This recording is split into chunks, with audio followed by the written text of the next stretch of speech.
Hey friends, Ash here. Welcome back to Gents. Hope that you're doing well. Over the years, I have smelled, tested, and owned thousands of fragrances, from cheap to expensive, hyped to forgotten, and everything in between. And out of those many thousands of scents, the 20 I'm gonna share with you today are some of the fragrances that have never let me down. And I've got something for pretty much everybody. Spring, summer, fall, winter, daytime, nighttime, formal, casual, everything.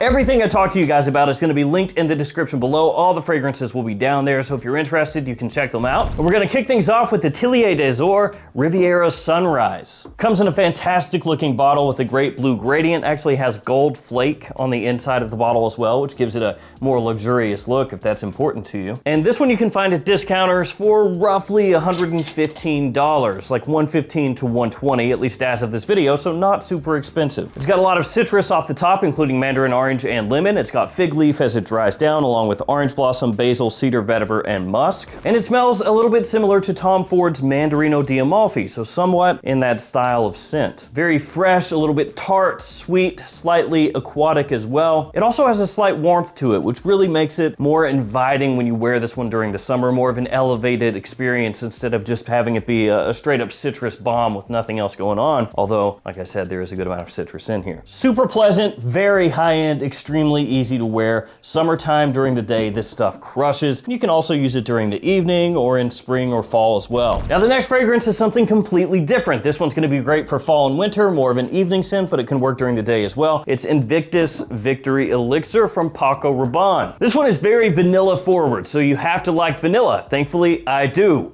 a lot. And the way the vanilla comes across is very contemporary as well, very modern style. So it's got this kind of sparkle to it, and effervescence almost jumps off your skin, grabs attention extremely well. Great performance, smells a little bit like you took the original Invictus Victory, mixed it with bits and pieces of Le Beau Le Parfum from Jean-Paul Gaultier, maybe also with a little dash of Paco Rabanne 1 Million Elixir as well. Again, that vanilla, really attention grabbing. So fall, winter time, if you want to get noticed, this stuff absolutely fantastic. One of my favorites. We've got a little bit of everything in here. So we've got a couple clone fragrances, not many, a good amount of designers, a lot of niche as well. And the next one is a clone. It is Imaginary from Montanaia, which is a clone of Imagination from Louis Vuitton. Now, Imagination, very expensive, like most Louis Vuitton fragrances. Imaginary, much more affordable, obviously, and in the air, extremely close to Imagination. And Imagination is a hyped fragrance, really, really popular. Spring, summer, daytime really is when that's best. So this one has on the front some of the notes, orange, neroli, and ambroxan. So you're gonna get that citrus again, very lively, very fresh, a little bit of like a fresh woodiness as it dries down as well. A light tartness in that citrus. So you have a little bit of like a sour meets sweet with more of an interesting opening there. Gets attention a little bit more than one that's just straight up sweet on top of sweet. Also very good performance with this one, and Montanaia in general, really good with their clone fragrances. The next scent that's coming up is a great tobacco fragrance, warm, sweet, high class, great performance, the whole 9 yards. But before we jump into that one, earlier I talked about the Tillier Desiera over here and how you can get it for cheaper at discounters. If you want to bring discounter prices even lower than they already are, here are a bunch of codes that you can use to do that. The JOMASHOP codes only work within the JOMASHOP app, so be aware of that, and they change every quarter. I also have codes for Gift Express, Maple Prime, the Perfume Box, Fragflex, Max Aroma, and many more. So whatever site you're shopping on, whatever you're shopping for, you can use those codes. Save yourself a little bit of extra money. The next fragrance is Boundless from Ammoage. So like I said, it's a tobacco fragrance, it's warm, it's sweet, it's spicy, it's got a lot going on. Note breakdown wise, you've got blood orange in here, you have cardamom, ginger, elemi, vanilla, tobacco, cacao, myrrh, incense, and more. Great performance like you would expect from Ammoage, great quality like you would expect from Ammoage. Creed Centaurus, which came out after this one, has some similarities with Boundless. It's not super similar, but you can tell maybe there's like slight inspiration between the two. Centaurus is sweeter than Boundless, at least to me. It has less of that spiciness going on. Boundless also fantastic for around the holiday season. So like November, December, January, around then. Good for daytime or evening. And it is something that has a little sweetness, but not overdone. So it doesn't come across like a sugar bomb or, you know, bubblegummy or anything like that, which adds to that classiness. Now we're gonna talk about something that does have a little bit more of that sweetness, but also extremely easy to wear, very, very versatile, huge compliment puller that flies kind of under the radar, and it's Lom Learfam by YSL. And when this first came out, I didn't even really care about it that much. It felt kind of generic, you know, a little bit boring. And that actually makes sense because the fragrance smells a little bit like a mixture of YSL Lom and YSL Y. So it's almost like you took parts of the Lom line, parts of the Y line, blended it together, and then you get this, Lom Learfam. Like, it actually wouldn't even surprise me a bit if that's what they said they wanted. If they were like, look, we want you to make something that takes, you know, from each one of our big, huge lines here and puts it together. That's what we want. So yeah, at first sniff, you could be like, who cares, man? It's run of the mill, right? Very generic. But as you wear it, you go, it works. It gets compliments, it lasts, it's versatile, it's easy to use, it's pleasant, smells great in the air, and not too many people are buying it, not too many people are wearing it. So it also gives you that. While yes, it does have similarities to, like I said, Lom and Y, it's not the same as either one, right? Like a hybrid of sorts. Actually, even though at first you may think, oh, kind of generic, it gives you something that's a little bit unique in that sense. In the sense that it smells like a mixture of those two and not many people are rocking it. And also I want to point out really quickly, YSL has kind of abandoned this line. I think the last one that came out was in 2022, and that was Lom Eau de Parfum. So it's been going on 3 years since they've done a new Lom, and they've been concentrating on Y, they've been concentrating on myself, and I really hope that they're not just abandoning the Lom and La Nuit de Lom lines. I hope we get something this year because it's been a minute. Now, a newer release that I really enjoy is this one, Bad Boy Elixir. Now, I know when it comes to this fragrance, a lot of people are gonna be like, it's an elixir, which we have too many of, and it's a bad boy. No, thank you. But this actually smells really, really good. It smells to me like the best of the Bad Boy lineup, not counting Cobalt, because that's kind of like its own thing, kind of has its own scent profile. Talking about Bad Boy and all the other Bad Boy flankers that are not Cobalt. So it's got that cacao, that kind of, you know, chocolatey, sexy, inviting, cozy vibe that the original Bad Boy has. It has that, only it's amplified. It smells higher quality, it's smoother overall. Also has some similarities with Bad Boy Extreme, only I think that this one is, like I said, better. And it also has very good performance as well. So a lot to love there. Fall, winter, daytime, nighttime, this stuff crushes. And also my wife likes it a lot, so that doesn't hurt. Let's go next with a newer clone fragrance. This one is called Hayden by French Avenue. So this is from their Equestrian series, which in case you are unaware is basically their Parfums de Marly series. They do have some other clone fragrances that are Parfums de Marly clones in different bottle styles. So yeah, but I'm assuming they're gonna be fleshing this out with new fragrances as time goes on. We'll see. So the presentation style here, same colors as the fragrance that this is a clone of, and then it basically looks like a larger Parfums de Marly cap that got extended into the whole bottle. Now Hayden, in case for some reason you're unaware, is Halton. That's what this smells similar to. That's why the names are close and the color scheme is the same. And like many French Avenue fragrances that have come out here lately, the quality is great. Really nice, woodsy, rich, like you would expect of a fragrance that smells similar to Halton, which in case you're unaware of that fragrance for some reason, smells a little bit similar to Oud for Greatness, only a little bit more masculine leaning. And as far as the masculine fragrances in this line, at least at launch, it's this one and then another one called Pierce, which smells similar to Perseus. I would hope and expect, honestly, that as time goes on, they'll flesh that line out and bring some of the other ones like Percival Sedley and maybe Leighton to this line, even though they do already have Leighton clones. But yeah, if you're looking for Halton on the cheap, this is a great one to keep your eyes open for. Next, I want to talk about something completely different. This is by Monage and it's called Aviation Club. This is something I have loved for years and years and years. But, and I do want to make this very, very obviously apparent, it is not going to be for everybody. It comes in this nice little stock bottle, which actually I think is the exact same stock bottle that they use for Montanaia. If it's not, it's darn close. And it is a true indie style fragrance, indie niche. It's rich, it's deep, it has a lot going on. It's wearable to me, but I know that a lot of people would say that it's not very easily worn. In terms of the notes, it has tobacco, green notes, woods, leather, coffee, and cognac. And it's supposed to smell sort of like a gentleman's club. Not a gentleman's club like a strip joint, not that kind of gentleman's club. Like an old-timey gentleman's club where people are sipping on cognac, sipping on whiskey, there's cigars, there's rich wooden benches that people are sitting on. Benches, booths, tables.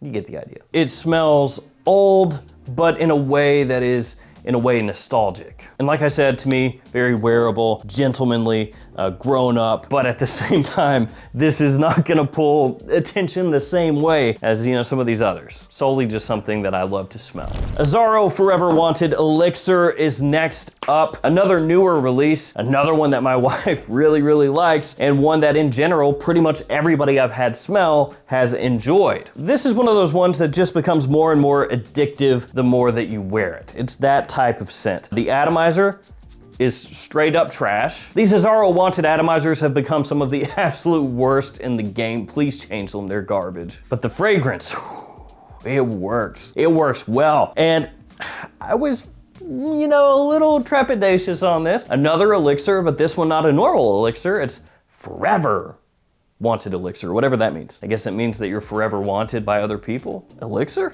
I guess. So the opening has raspberry in there, smells great. Mixes together with leather, and I know when you say that, people are gonna think Tuscan leather, but it doesn't smell like that. A nice sweetness, very masculine, easy to wear, and smells modern at the same time. Fall, winter, early spring, absolutely killer. Rare Carbon is next from Off None, and this one is another leather fragrance. It is Ombre Leather by Tom Ford. It's a clone of Ombre Leather. And this one is just fantastic. For the quality, absolutely nuts.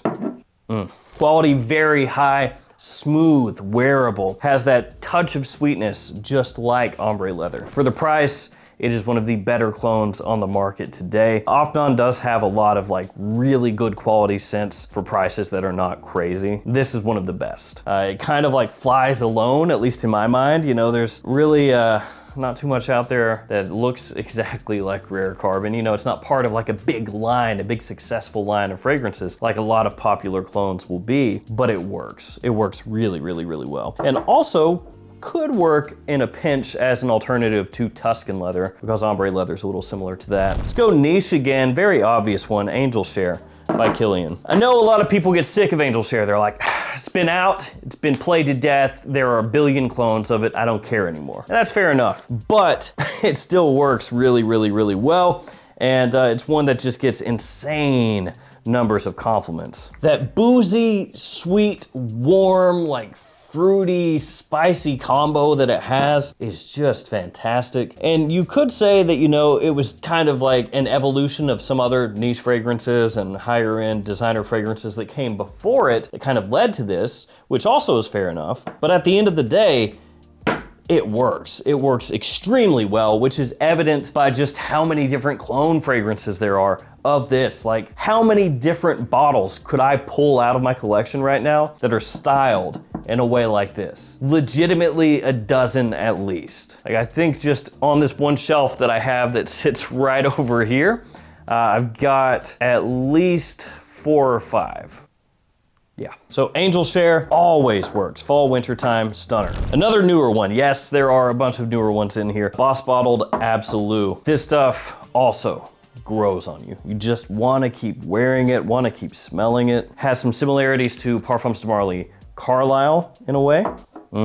Really deep, rich, bold, sophisticated, classy, slightly mature, but younger guys could still pull this off, mainly in the evenings. We're talking fall, winter time. But it is not like a hyper sweet fragrance. There's sweetness in there, but you know, it's much lower than something like Bad Boy Elixir, for example, or Invictus Victory Elixir. They would have called this Boss Bottled Elixir, but they already had one. And they also had another elixir that came after that, Triumph Elixir. So they were like, we're running out of elixir names. I guess Absolute. But it's just as good as the other elixirs out there, if not better. Also, I want you guys to let me know, how many fragrances do you have? How many have you sampled? And of those, Which fragrances to you are ones that have never let you down? Like the type of fragrance that every time you wear it, you're just like, stuff is fantastic. Because everybody has to have those in their collection. Some are expensive, some are cheap, some are in the middle, whatever, but everybody's gotta have those. So this next one is an elixir, and I would love to tell you it's the last elixir of the list, but there's one more elixir after this, but it's a good one. This one is Sauvage Elixir, and that stuff, it's my style. Masculine, spicy, woodsy, little bit old school, a little bit of a throwback, but done in a contemporary way. High quality, huge performance, lasts and projects, gets you noticed, gets you compliments. You can wear it casually, you can wear it formally, you can wear it during the day, you can wear it during the evening. I wouldn't wear it during the summer, but I have been around people that were wearing it during the summer, and honestly, it came across a lot better than I expected, because I was like, oh my God, is that Sauvage Elixir? It's like 90 degrees outside. It smells pretty good though. It is expensive, that's the drawback, but to be fair, a lot of elixirs are pricey, so par for the course. But you may want to throw a little haterade towards Sauvage Elixir because it did really kick off this whole rush of naming fragrances elixir. But to be fair, I think that these flankers would have still come out, right? Like this would have still existed, that would have still existed. It's just, maybe they wouldn't be called elixir. They would just have like a different name tacked on there, so whatever. We started off with the Riviera Sunrise. Here's another Riviera Verbena. This is by Parfums de Nicolai or just Nicolai, depending on where you look. Whoop, whoop.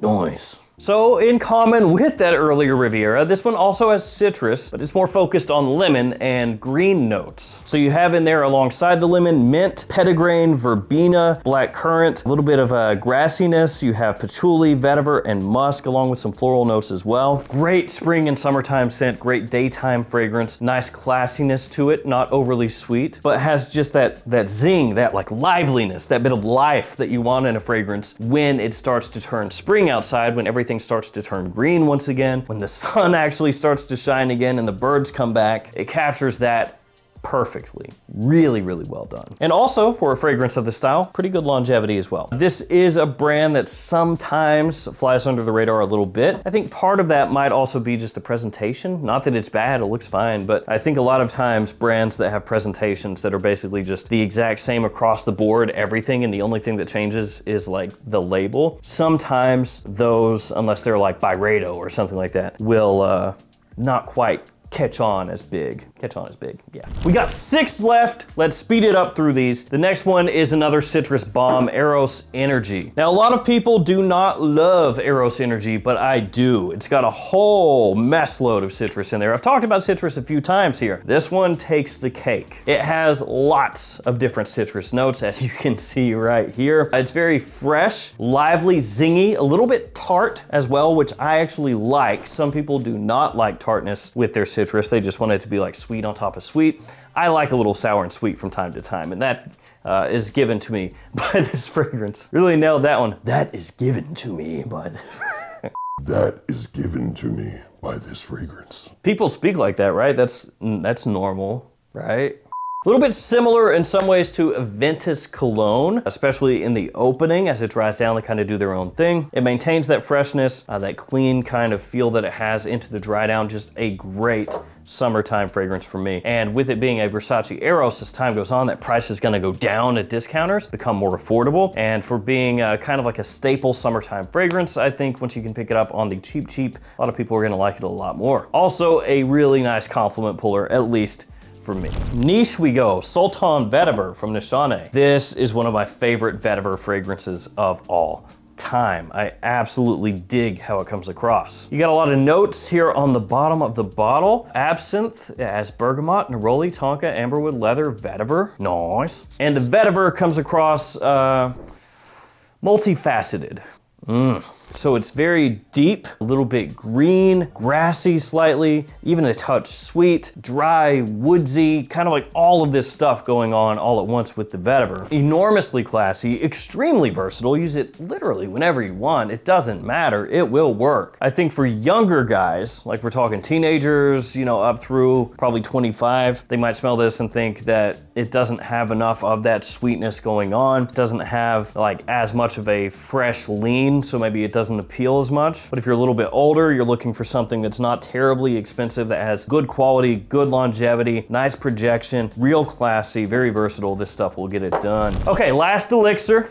This is the last one, I promise. It's Ralph's Club Elixir. So this one has iris in it, which I absolutely love, along with cardamom, citrus, lavender, leather, olibanum, patchouli, and a little bit of a floral note from geranium. Sweet, a little creamy, fresh as well. Great for daytime or evening. The iris really elevates the scent. Again, a note that I absolutely adore. More of like fall, winter, and spring for this one, not so much summer, but really, really, really good. And even if you think that the other Ralph's Club fragrances are generic or whatever, you may still want to check that out because it's not really the same as those. Bleu de Chanel Parfum is next. Gotta go with the Bleu de Chanel. The Eau de Parfum is the most versatile of the line, in my opinion, but the Parfum just really, really smells great. The quality is very high with this.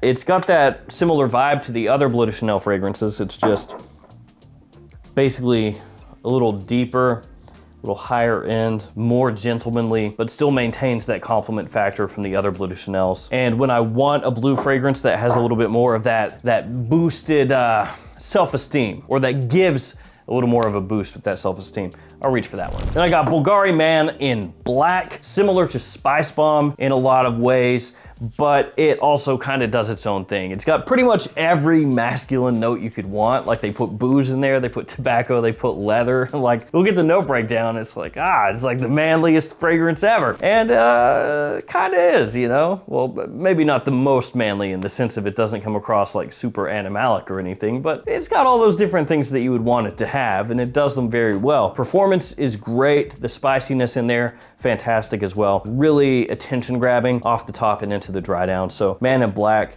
still rocking that one. And then last but not least, Montal Wood on Fire. And this is a fragrance name, frankly, that is trouble. It's trouble because you see wood on fire and all of us know what that smells like. All of us know what that is. Wood on fire. There is no mistaking wood on fire, right? Does it smell like wood on fire?